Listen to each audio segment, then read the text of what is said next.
Internautes et abonnés de Flash Info TV, bonjour. Merci de prendre le rendez-vous de ce numéro de la revue de presse. Le Bénin a célébré le 62e anniversaire de son accession à la souveraineté internationale. Une commémoration que rapporte nombre de publications ce mardi. Fraternité explique que 3 ans après une longue traversée du désert due à la pandémie de la Covid-19, le Bénin s'est donné les moyens de célébrer le 62e anniversaire de son indépendance en grand. Cette fois-ci, c'est devant la majestueuse statue de l'Amazone, un espace métamorphosé et paré aux 1000 couleurs, que s'est déroulé le défilé militaire. L'autre quotidien note que le chantre de la rupture et du nouveau départ a encore prouvé qu'il était possible de révéler le Bénin autrement qu'on ne l'a fait jusque-là. La célébration des 62 ans de l'accession du Bénin à la souveraineté internationale a marqué un tournant important dans l'histoire politique du Bénin. À l'occasion du défilé, les deux anciens présidents Nicéphore Dieudonné Soglo et Boni Yayi étaient des invités d'honneur. Une présence remarquable que soulignent les journaux comme Matin Libre,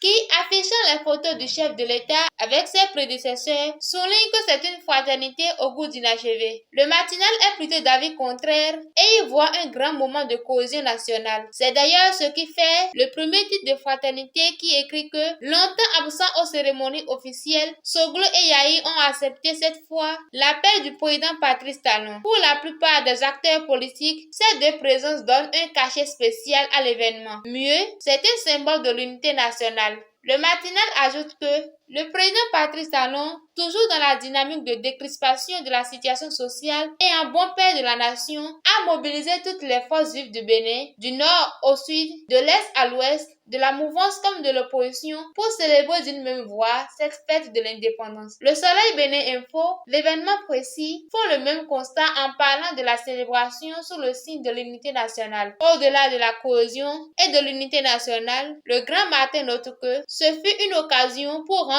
un honneur mérité aux femmes béninoises. Elles occupaient une bonne position pendant le défilé au cours duquel elles ont joué les premiers rôles au niveau des différents corps d'armée et de la police. Le potentiel conclut et écrit que Talon offre un défilé mémorable à son peuple. Loin de la statue de l'Amazone et du jardin de Mathieu, Flash Info est allé dans la cité des Tam-Tam où le maire Germain Mwavo-Egbert a célébré lui aussi la fête de l'indépendance avec ses administrés. Le journal a entendu la première autorité de la commune d'Adjara annoncer ses grands projets pour révéler sa commune. Il appelle d'ailleurs tous les fils et filles d'Adjara à se mobiliser pour la concrétisation de ces différents projets. À 2 jours de la célébration, 3 monuments ont été inaugurés. Le monument au dévoué des jardins de Mathieu, la statue de Bioguera, la place de l'Amazone. Le Grand Matin y voit une manière de préserver les valeurs culturelles du Bénin, d'immortaliser ceux qui sont considérés comme des héros qui ont lutté au prix des sacrifices et de leur sang contre l'envahisseur ou le colonisateur pour défendre et protéger la patrie en danger. Fin de cette revue de presse. Merci de nous avoir suivis et à très bientôt.